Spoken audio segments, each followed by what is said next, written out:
IT খাতে দেশি বিদেশি বিনিয়োগের সম্ভাবনা জাগাতে ২০১৬ সালে প্রায় ৩৩৬ কোটি টাকা ব্যয়ে কোম্পানীগঞ্জ উপজেলার বর্ণি এলাকায় ১৬৩ একর জায়গা জুড়ে হাইটেক পার্ক স্থাপনের উদ্যোগ নেওয়া হয়। ২০২২ সালের ডিসেম্বরে কাজ শেষ হবার কথা থাকলেও বারবার সময় বাড়িয়ে কাজের অগ্রগতি হয় মাত্র ৩৬%।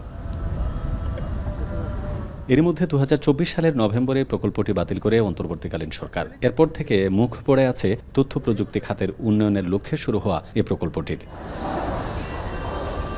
ইতিমধ্যে ১৩টি আইটি খাতের প্রতিষ্ঠান এখানে জমি বরাদ্দ নিয়ে কাজ শুরু করলেও প্রকল্পটি বন্ধ হয়ে যাওয়ায় বড় লোকসানের মুখে পড়েছে তারা। এছাড়া ক্ষতির মুখে পড়েছেন স্থানীয় অনেক আইটি উদ্যোক্তারাও। বিনিয়োগের জন্য, প্রবাসীদের জন্য এবং যারা ফরেন ইনভেস্টর আছে তাদের জন্য একটা বিরাট অপরচুনিটি ছিল। বিভিন্ন ধরনের জটিলতার কারণে ওইভাবে ওইটা বিনিয়োগ বান্ধব হয়ে ওঠে। এটা তো ফেলে রাখার লাভ নাই, কারণ মাটি ভরাট হয়ে গেছে। এই প্রজেক্টটা যদি চালু করা যায় তাহলে এই অঞ্চলের মানুষের, বিশেষ করে সিলেট জেলার মানুষের উন্নয়ন ঘটবে। তবে বন্ধ পার্কটিকে এবার বিদেশগামী জনবলের জন্য প্রশিক্ষণ কেন্দ্র হিসেবে চালু করার আশ্বাস মন্ত্রীর। বললেন, শত কোটি টাকার পরিত্যক্ত ভবনকে নতুন করে কাজে লাগাতে চান তারা। বিপুল পরিমাণ লোক কর্মসংস্থানের জন্য যাবে।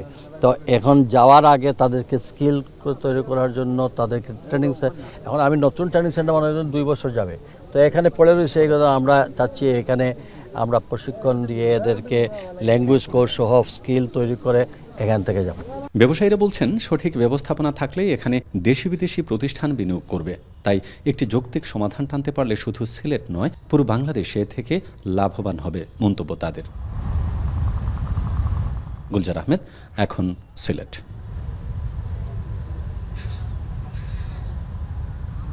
লিলি আল্ট্রাসফট সিরাম জেল, যা গভীর থেকে স্কিনে দেয় 3 গুণ সিরাম হাইড্রেশন। সিরাম জেল হাইড্রেশনে ব্রাইট থাকো সব সিজনে।